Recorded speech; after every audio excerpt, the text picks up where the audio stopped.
Bottom fishing के बारे में और पूरे शेयर बाजार पर विस्तार से चर्चा करने के लिए चलते हैं अपने एक्सपर्ट के पास। और आज हमारे साथ विस्तार से बातचीत करने के लिए शेयर इंडिया के vice president and head of research doctor Ravi Singh ji मौजूद हैं। रवि सर, हमेशा की तरह मनी 9 पर आपका बहुत बहुत स्वागत है। जी धन्यवाद आपको, आपका यहाँ पर मुझे बुलाने के लिए, और फिर से एक बार आपने मौका दिया कि वापस से मैं अपनी बात जो है वो इन्वेस्टर तक कर सकूं, इसके लिए बहुत बहुत धन्यवाद। Thank you sir, thank you for joining. Sir, आज हमारी स्पेशल रिपोर्ट जैसे आपने देखा अभी, उसमें जो पूरा फोकस है वो बॉटम फिशिंग पर है। आपकी क्या राय होगी सर इस बारे में? क्या बॉटम फिशिंग करनी चाहिए और ये किस तरह के निवेशकों के लिए सही रहती है? देखिए संदीप जी, बॉटम फिशिंग जरूर करनी चाहिए, लेकिन उसके कुछ अपने जोखिम है जिनका कि आपको ध्यान रखना चाहिए। सबसे पहली बात है कि कोई भी अपॉर्चुनिटी जिसमें आप पैसा बना सकते हैं, वो अपॉर्चुनिटी कभी भी मिस नहीं करनी चाहिए, और रिस्क को हमेशा कैलकुलेट करके ही बॉटम फिशिंग करनी चाहिए। अब जैसे अगर आप बॉटम फिशिंग करना चाहते हैं तो इस बात को थोड़ा सा कुछ बातें हैं जो मैं वापस से ऐड करना चाहूंगा जिनका आपको ध्यान रखना चाहिए। पहला कि जब आप बॉटम फिशिंग कर रहे हो तो एक बार उस कंपनी के बारे में गूगल में इंफॉर्मेशन जरूर चेक कर लें कि कहीं ऐसा तो नहीं कि उसका बॉटम हमें दिखाई दे रहा हो, बन रहा है, लेकिन वो बॉटम ना हो और वो स्टॉक का फंडामेंटल काफी खराब चल रहा हो। दूसरा, आप जब भी बॉटम फिशिंग करें तो ये देखें कि उस स्टॉक में एटलीस्ट आपका सफिशिएंट वॉल्यूम हो। वॉल्यूम का मतलब है जब आप खरीदने और बेचने जाएं तो उसमें लिक्विडिटी हो, और ऐसा ना हो कि आप खरीदने जा रहे हैं तो रेट आपको कुछ और मिल रहा है, जब आप बेचने चाहते हैं सौदा तो आपका बिकता नहीं है। तो खास तौर से बॉटम फिशिंग के टाइम पे इन दो चीजों का तो खास ध्यान रखना चाहिए। और चूंकि आपके चैनल पे इतनी इंफॉर्मेशन आती हैं तो आप इस तरीके के चैनल्स को आप सब्सक्राइब भी कर सकते हैं, फॉर आगे इस तरीके की न्यूज भी चेक कर सकते हैं कि ऐसा तो नहीं जो बॉटम फिशिंग में स्टॉक को कर रहा हूं उसमें कुछ और फंडामेंटल पुअर हालात पैदा हो गए हो जिसकी वजह से वो स्टॉक में मैं बॉटम देख के खरीदूं लेकिन वो बॉटम ना हो। तो इस चीज का आप जरूर ध्यान रखें। और अगर आप अपनी स्ट्रैटेजी के हिसाब से समझते हैं तो अपने पोर्टफोलियो का 10% से ज्यादा कभी भी स्टॉक में बॉटम फिशिंग नहीं करनी चाहिए, जो सबसे इंपॉर्टेंट पॉइंट है। यानी कि अगर आपने 100 रुपए आपने निवेश कर रखा है पूरे मार्केट में तो 10 रुपए से ज्यादा आपको बॉटम फिशिंग स्टॉक्स चूज नहीं करने चाहिए। ठीक है, बहुत इंपॉर्टेंट बात आपने लास्ट में कही सर कि अगर 100 रुपये बाजार में लगा रखे हैं तो 10% से ज़्यादा आपको जो बॉटम फिशिंग है, जो एवरेजिंग है, वो नहीं करनी चाहिए। इनफैक्ट आपने सर कहा कि एक तो फंडामेंटल देखने चाहिए और दूसरा जो वॉल्यूम्स हैं, यानी कि ट्रेड हो सकता नहीं हो सकता, कहीं आप जो शेयर खरीद रहे हैं बाद में लिक्विड रहे ना रहे, वो भी चीज़ आपको चेक करनी है। मेरा सवाल आपसे ये है, मैं इनफैक्ट जोखिम जो आप बता रहे हैं उसको थोड़ा एक और एक्सटेंडेड वर्जन में पूछना चाह रहा हूँ आपसे कि जब आप किसी शेयर में बॉटम फिशिंग करते हैं तो हो सकता है कि जब आपने जो शेयर खरीदा तो उसका जो भाव है वो उस भाव से नीचे आ जाए जहां पे आपने खरीदा, यानी कि आपने पहले खरीदा, वो नीचे आ गया, फिर आपने खरीदा, वहां पे जब आपने बॉटम फिशिंग करी उसके बाद फिर से वो शेयर नीचे आ जाता है, तो उस सिचुएशन में फिर आपको कैसे डील करना है? ये जो जोखिम है, इसको लेकर जो सावधानी है वो कैसे बरतनी है?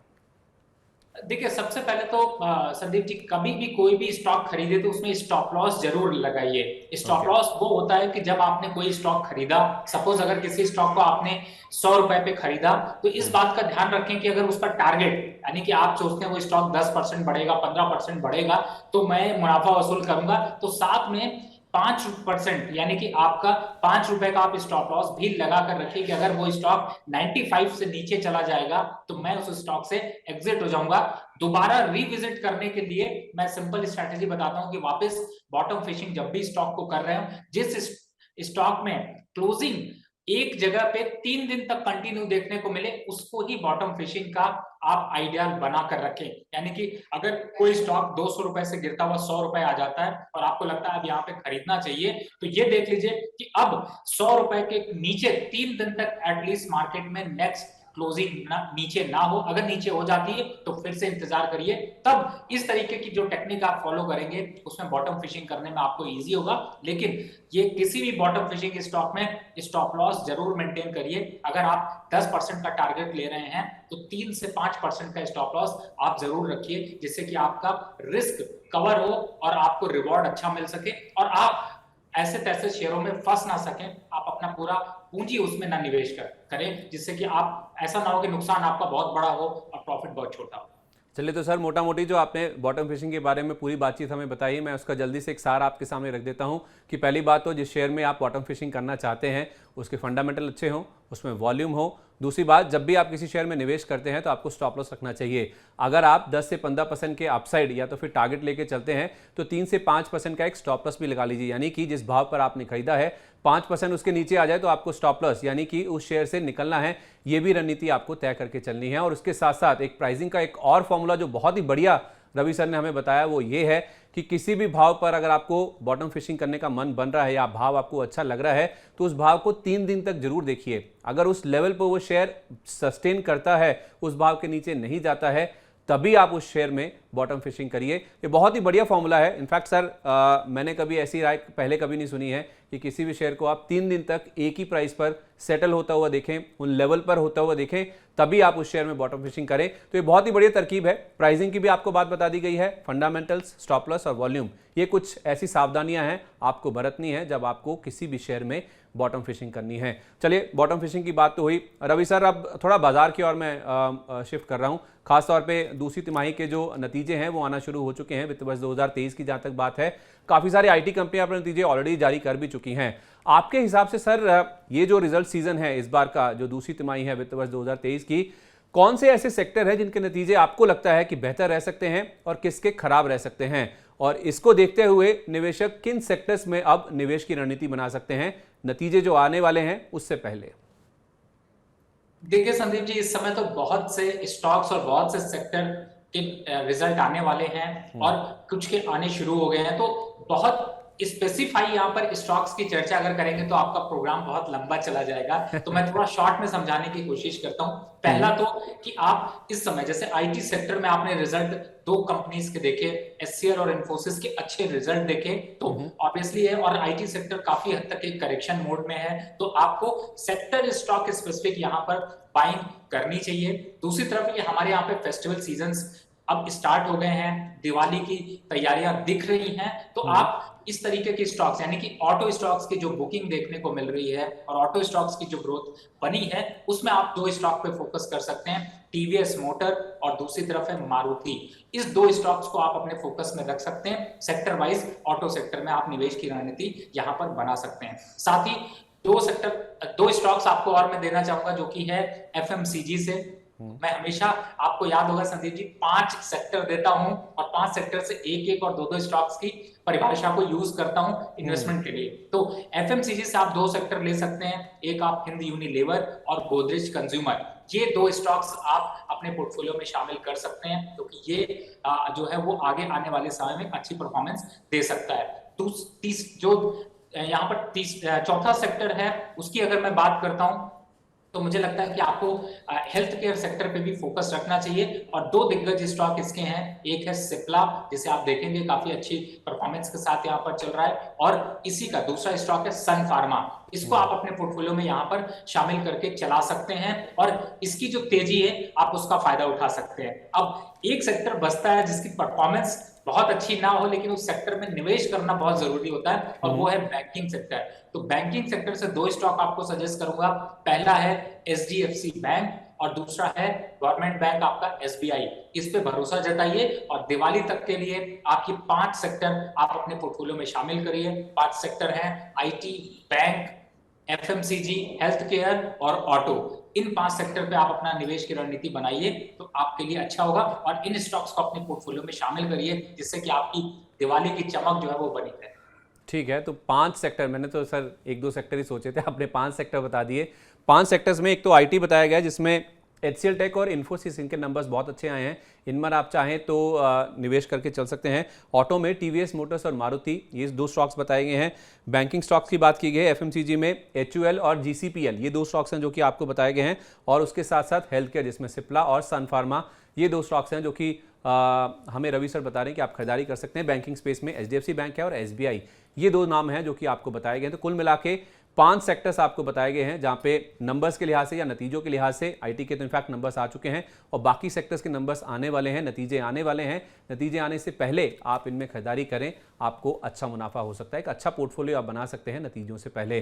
सर, बाजार की ओर बढ़े तो बाजार में भले ही हम देख रहे हैं कि जिस तरह का सिनेरियो है, ग्लोबल जो संकेत हैं वो काफ़ी उतार चढ़ाव वाले हैं, इस वजह से बाजार में भी हम देख रहे हैं कि काफ़ी चॉपीनेस देखने को मिल रही है, काफ़ी वॉलिटिलिटी देखने को मिल रही है। लेकिन पिछले एक महीने का ओवरऑल अगर आप एक ट्रेंड देखेंगे मार्केट का, तो आपको मार्केट काफ़ी रेंज बाउंड नजर आएगा। मैंने जो रेंज देखी है वो सर 16,750 से लेके 17,900 के बीच की एक ब्रॉडर रेंज है, जिसके बीच में हम देख रहे हैं कि मार्केट ट्रेड करता हुआ दिख रहा है। ऊपर की ओर 17,900 और नीचे में 16,750, ये लेवल्स मार्केट से ब्रीच नहीं किए हैं।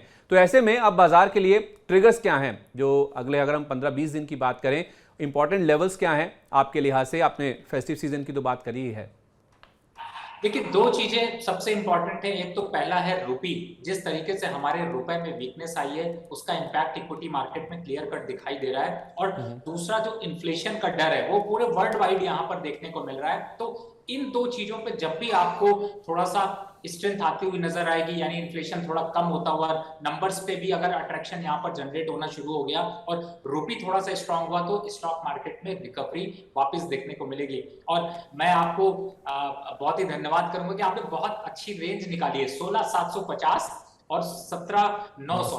ये एक ब्रॉडर रेंज है, बिल्कुल आपने सही बताया। और इस रेंज के ऊपर, यानी कि अगर मार्केट में आपको वीकनेस देखनी है या वीकनेस से आपको डर लगता है, तो आप जब तक 16,750 के लेवल टूटते नहीं है, उनके नीचे मार्केट जाता नहीं है, तब तक आपको घबराने की जरूरत नहीं है। और लॉन्ग टर्म इन्वेस्टर को जब तक अब जो रैली का इंतजार कर रहे हैं, लग रहा है कि हाँ यहाँ से स्टॉक बहुत अच्छे बढ़ जाएंगे, उनके लिए ब्रॉडर रेंज 17,900 और लोअर साइड पे अगर देखते हैं तो 17,600 के ऊपर जब भी मार्केट क्लोज करेगा, वो कॉन्फिडेंस यहाँ पर गेन होता हुआ नजर आएगा। तो आप इस बात का ध्यान जरूर रखें, अगर ये रेंज के ऊपर मार्केट सस्टेन होता है या नीचे जाता है, तो दोनों साइड के इंपैक्ट आपको देखने को मिलेंगे।